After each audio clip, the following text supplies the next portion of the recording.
In a globalized world where opportunities often lies across border, migration can be both dream and a danger.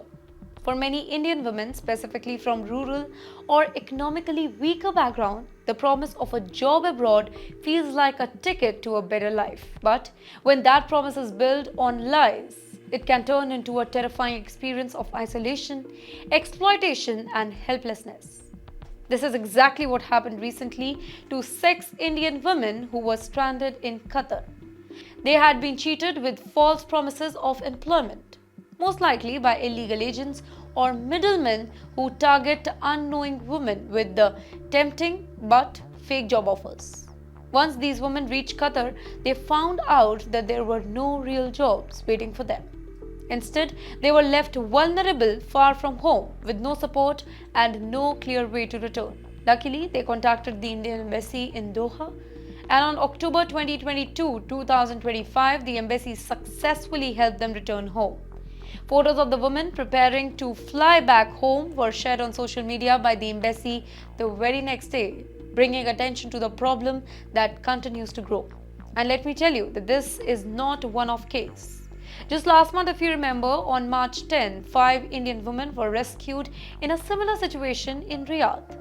Later that particular month, on March 30, a heartbreaking story emerged of an Indian woman who had been stranded in Saudi Arabia for 24 years before finally receiving help to return home. Well, these cases are only the tip of the iceberg. Many such stories never make headlines. You know what's deeply concerning is that crime and exploitation rate among migrant women are increasing, specifically in countries where there are fewer protection for domestic and informal workers. These women are often uninformed about their rights, don't speak the local language, and are completely dependent on either their employer or the agent who bought them. Now that makes them a very easy target for abuse and trafficking. According to estimates from the Ministry of External Affairs, over 8 million Indians live and work in the Gulf country.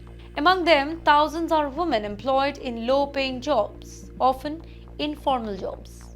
Reports from NGOs and human rights organizations regularly highlight the unsafe condition many of them face, from non-payment of wages to physical and emotional abuse.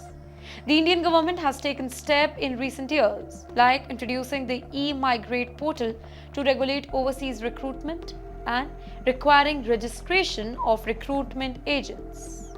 But the loopholes remain, specifically in rural areas where people are less aware of these safeguards. Illegal agents continue to operate unchecked, exploiting the desperation of families who want to send somebody abroad to earn. While the swift action by Indian embassies is commendable, it's not enough. We need a multi-layered approach, tightening laws on overseas recruitment, increasing awareness among vulnerable communities, strengthening support system for Indians abroad, and making rescue mission faster and more accessible.